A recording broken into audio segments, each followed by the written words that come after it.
Hi guys! Nandito ako sa aking part-time job. Bilang bahagi ng aking trabaho, I need kong i-vacuum ang mga tables dito sa bilyaran guys para maalis yung mga dumi. Bali, apat na tables na for bilyar ang i-vacuum ko. And then, dalawang table pala, excuse me, ng para sa Korean table na player. Yan guys, kita nyo naman, ito po yung vacuum cleaner natin gagamitin. 110 volts po siya. Ayan, binabacuum ko yung tables para maalis yung mga dito natin nais na dumi. Minsan may mga alikabok, ganyan, nagdulot ng mga player sa gabi. Kaya ayan, ibabacuum po siya para malinis siya, diba? Magandang tignan po guys pag malinis ang table bago maglaro. Kaya ini-make sure ko na malinis ang lahat para sa ganun ay masatisfy yung mga mambalaro. Ganun po yun guys. Kaya madali lang naman mag-vacuum basta alam mo. Practice ko na dahil matagal ko na rin ginagawa. Kaya hindi na mahirap para sa atin. Madali na lang ito. Konting mitos-mitos. Okay na. Ganyan. Pagkatapos kong mapunasan yung mga table, isunod ko naman yung pagbabacuum. Ganyan po guys. Lahat po ng tables ay ibabacuum ko para malinis. Para walang hassle ba at saka walang angal yung mga customer at satisfied silang maglaro dahil malinis, diba? Alam niyo naman guys na ang cleanliness is next to godliness, kaya okay yan, pabor sa kanila lang guys.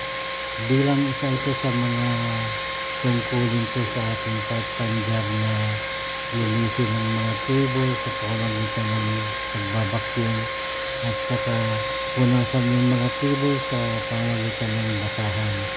At next video ko guys, ipakita ko sa inyo kung paano ako magiging floor manager. Yun naman ay sa paglalak ko sa sahig sa aking next video. Ipakita ko po sa inyo. Pero sa ngayon ay ito, vacuum muna tayo. Ayan guys, nasa pangatlong table na ito guys. Hina lang sa panonood, huwag kayo masyadong excited. Baka kung paano kayo guys, kaya relax lang. Huwag kayong masyadong excited na dahil mahirap na baka sa excite nyo kung ano pang mangyari sa inyo, kasalanan ko pa. Kaya relax, TV lang kayo dyan, huwag kayong mainit. Yan, nasa pang-apat na table na pala ako na magbabacuum ang ating linisin. Yan guys, madali lang naman ang mag-vacuum eh. Practice lang. Practice means perfect ka nga. Kaya wala nang problema sa pamamagitan ng aking karanasan sa pag-vacuum, magiging okay ang lahat.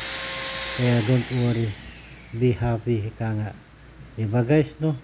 Ayan, tapos ko na sa pang-apat na table. Punta naman ako sa kabila naman ang aking ibabacuum guys, sa table na para sa mga Koreanong player. Ito yung tinatawag na karambola. Yan, kulay blue ang kanyang carpet. Yan, ibabacuum ko rin guys para sing-sing na malinis. Yan, diba? Ganyan lang naman guys ang mag-vacuum eh. Kailangan itapat mo lang sa maganda. Kailangan maganda ang hagod mo ba para sa ganun ay okay ang lahat, matatanggal yung mga dumi. Yan, kunting hagod lang guys. Yan, ako ngayon ang vacuum master kumbaga sa ano. Kaya dahil bahagi ito ng trabaho, kailangan i-vacuum, kailangan gampanan ang tungkulin na inaatang sa akin ng boss ko ba sa nangyari ng bigla para wala siyang angal at walang masabi sa akin, diba? Mahirap naman kung ang boss mo ay mayroong masabi sa'yo. Sabihin sa'yo na baka sayang lang ang pinapasweldo ko sa'yo. Baka sabihin pa ngayon. Kaya pinabubuti ko rin ang ating trabaho para sa ganun ay masatisfy siya at magustuhan niya ang ating performance. Malay, bigyan niya ako ng pamasko sa darating na Pasko. Yung bonus ba na tinatawag guys?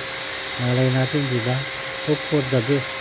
Kaya sa bawat trabaho, kailangan pagbutihin 100% o kaya 101% para walang problema. Ayan guys, nasa last table na ako ang ating pagbabaksin ng mga table. Kunting kunting hagod. Ayan guys, di ba? Sandali lang ito natatapos na. Madali lang naman ang gawin ng lahat basta alam mo. Huwag ka lang mainit, huwag ka lang high blood, kayang-kaya yan, di ba guys? No? Ayan guys, malapit na matapos, konting mikos-mikos na lang, di ba? Ganyan lang naman na magtrabaho, relax lang, basta pagbutihin mo lang, gawin mo ang lahat, 100%, ika nga, good performance, good job, ika nga, job well done, ika nga, di ba? Okay guys, thank you for watching, follow for more.